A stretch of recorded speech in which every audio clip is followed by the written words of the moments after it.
اقرارم باللسان اور تصدیقم بالقلب کے بعد بھی کہیں خدا سے کوئی تعلق نظر نہیں آتا۔ صفیں کج ہیں، دل پریشاں ہیں، سجدے بے ذوق، کیوں جذبے اندروں باقی نہیں رہا، کیوں مسلمانوں کی رگوں میں خون باقی نہیں رہا۔ غور تو کیجئے، آپ کا مذہب، آپ کا مسلک، آپ کا عقیدہ فقط آپ کی عادت ہے یا پھر جدوجہد کے نتیجے میں یہ آپ کا انتخاب ہے؟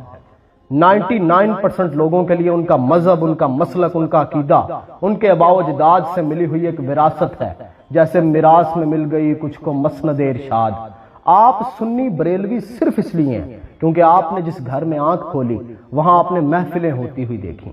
آپ اہل حدیث اور اہل دیوبند صرف اس لیے ہیں کیونکہ آپ نے سکہ بند اہل حدیث اور دیوبند گھرانے میں جنم لیا۔ آپ اہل تشیع صرف اس لیے ہیں کہ آپ نے جس گھر میں جنم لیا وہ شیعوں کا گھر تھا۔ آپ نے 12 اماموں کا ذکر ہوتے ہوئے دیکھا، آپ نے مجالس ہوتی ہوئی دیکھی، آپ نے عزاداری ہوتے ہوئے دیکھی۔ اس میں آپ کے فہم کا کوئی عمل دخل نہیں۔ وراثت میں یہ یقین بھی ساتھ ہی ملا کہ حور و غلمان کے سارے کاپی رائٹس آپ کے پاس ہیں، بہشت برین کے چپے چپے پہ آپ کا قبضہ ہے، آپ ہی حقیقت ہیں، باقی سب افسانہ ہے۔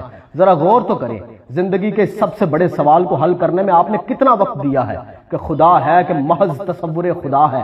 آپ نے کتنی دیر تک طالب علمی کا چوگا اوڑے رکھا ہے؟ کتنی دیر تک آپ نے تلاشی حق کے لیے سفر کیا ہے؟ یہ سب تو آپ کو آباء و اجداد کی طرف سے ملا تھا۔ اگر آپ کو اپنے اجداد کے دین سے اتنی محبت ہے تو پھر باقیوں سے آپ کو اتنے گلے کیوں ہیں؟ ان کو بھی اپنے اجداد کے دین سے اتنی محبت ہے۔ اللہ رب العزت نے کفار کو جو تانا دیا کہ اگر تم غور و فکر کر لیتے، اپنے آباء و اجداد کے دین پہ قائم نہ رہتے تو مجھ تک پہنچ جاتے، کیا یہ تانا تم لوگوں کو نہیں مل رہا؟ یہ تانا تمہیں بھی ویسے ہی ملتا ہے۔ کہنے کو تو ہم سب مسلمان ہیں پر خدا سے تعلق کہاں ہے؟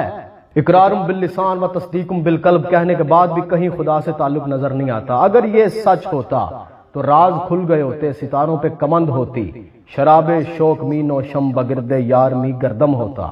اللہ رب العزت کی ذات نے قرآن حکیم میں آپ کو 2 ناموں کے ساتھ پکارا ہے، مومن کہہ کے اور مسلمان کہہ کے۔ خود کو مومن کہنا تو بڑا مشکل ہے، لیکن مسلمان جیسے ٹائٹل کا کیا؟ اتنے بڑے ٹائٹل کے ہوتے ہوئے آپ نے اپنے ناموں کے ساتھ چھوٹے چھوٹے سب ٹائٹلز کیوں لگا لیے؟